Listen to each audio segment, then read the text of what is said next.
Question number 32 Rana सांगा संबंधित है। राणा सांगा संबंधित है मेवाड़ से। राणा सांगा संबंधित है मेवाड़ से। क्वेश्चन नंबर 33 राजा हर्षवर्धन की राजधानी थी कन्नौज। राजा हर्षवर्धन की राजधानी कन्नौज थी।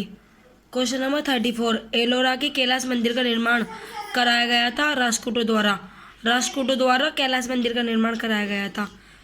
गौतम बुद्ध ने पहला प्रवचन दिया था। गौतम बुद्ध ने पहला प्रवचन सारनाथ में दिया था। अंतिम मौर्य शासक कौन था?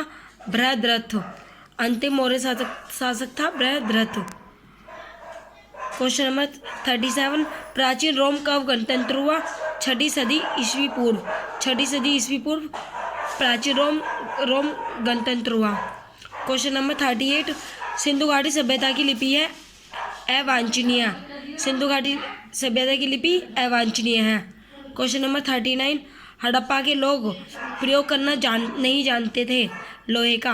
हड़प्पा के लोग प्रयोग करना नहीं जानते थे लोहे का।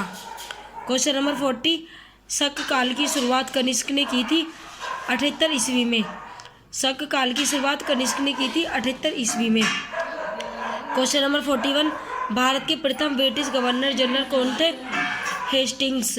भारत के प्रथम ब्रिटिश गवर्नर जनरल कौन थे? हेस्टिंग्स। क्वेश्चन नंबर 42 किस क्षेत्र में अंग्रेज आक्रमण के कारण सिपाही विद्रोह हुआ था? अवध के।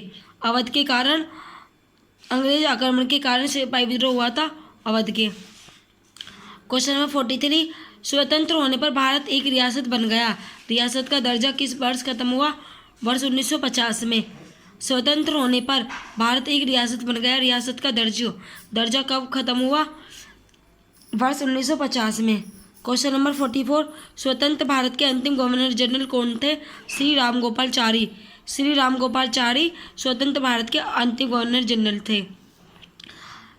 45 असोम का प्राचीन नाम है कामरूप।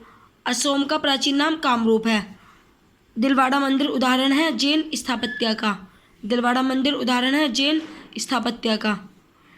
चाणक्य को किस नाम से भी जाना जाता है? विष्णुगुप्त। क्वेश्चन नंबर 48 औषधि से किसका संबंध नहीं है? भास्कराचार्य का। इनका संबंध औषधि से नहीं है। धन्वंतरि का भी है, चरक का भी और सुश्रुत का भी है। क्वेश्चन नंबर 49 आर्य समाज की स्थापना किसने की थी? स्वामी दयानंद सरस्वती ने। क्वेश्चन नंबर 50 मौर्य साम्राज्य का संस्थापक कौन था? चंद्रगुप्त। मौर्य साम्राज्य का संस्थापक था चंद्रगुप्त। क्वेश्चन नंबर 51 फ्रांस ने किसके शासन काल के दौरान भारत का दौरा किया था? हर्षवर्धन के। फ्रांस ने किसके शासन काल के दौरान भारत का दौरा किया था? हर्षवर्धन के। क्वेश्चन नंबर 52 पैमानों की खोज ने यह सिद्ध कर दिया कि सिंधु घाटी के लोग माप और तौल से परिचित थे। यह खोज कहाँ पर हुई? लोथल में। किस सिंधु घाटी स्थल के नाम का पट्टी का अभिलेख मिला है? धौलीवीरा का। किस सिंधु घाटी स्थल के नाम का पट्टी का अभिलेख मिला है? धौलीवीरा का। क्वेश्चन नंबर 54 हड़प्पा की सभ्यता वर्तमान दक्षिण एशिया के विस्तृत क्षेत्र में फैली थी। जिन भौगोलिक स्थानों में यह सभ्यता फैली थी उनमें कौन कौन से स्थान शामिल हैं? पंजाब, सिंध, उत्तर पश्चिमी सीमांत का एक भाग, काठियावाड़ और गंगा यमुना दोआब का एक भाग। क्वेश्चन नंबर 55 किस पुरातन स्थल से पाषाण संस्कृति से लेकर हड़प्पा सभ्यता तक के सांस्कृतिक अवशेष प्राप्त हुए हैं? मेहरगढ़ के। किस पुरातन स्थल से पाषाण संस्कृति से लेकर हड़प्पा सभ्यता तक के सांस्कृतिक अवशेष प्राप्त हुए हैं? मेहरगढ़ के। क्वेश्चन नंबर 56 निम्नलिखित में से किस एक संस्कृति ने अपने मृद भांडों को सर्वप्रथम चित्रित किया था? लौह युग को ने। निम्नलिखित में से किस संस्कृति ने अपने मृद भांडों को सर्वप्रथम चित्रित किया था? लौह युग ने। ऋग्वेद में निम्नांकित किन नदियों का उल्लेख अफगानिस्तान के साथ आर्यों के संबंध का सूचक है? कुंभा और कुर्मू का। मानव आत्मा का एक शरीर से दूसरे शरीर में गमन किस वैदिक साहित्य का विश्वास है? उपनिषद का। उत्तर वैदिक काल के वेद विरोधी और ब्रह्मा विरोधी धार्मिक अध्यापकों को किस नाम से जाना जाता है? श्रमण। क्वेश्चन नंबर 60 ऋग्वैदिक काल की अर्थव्यवस्था के संबंध में निम्न में से कौन सा कथन असत्य है?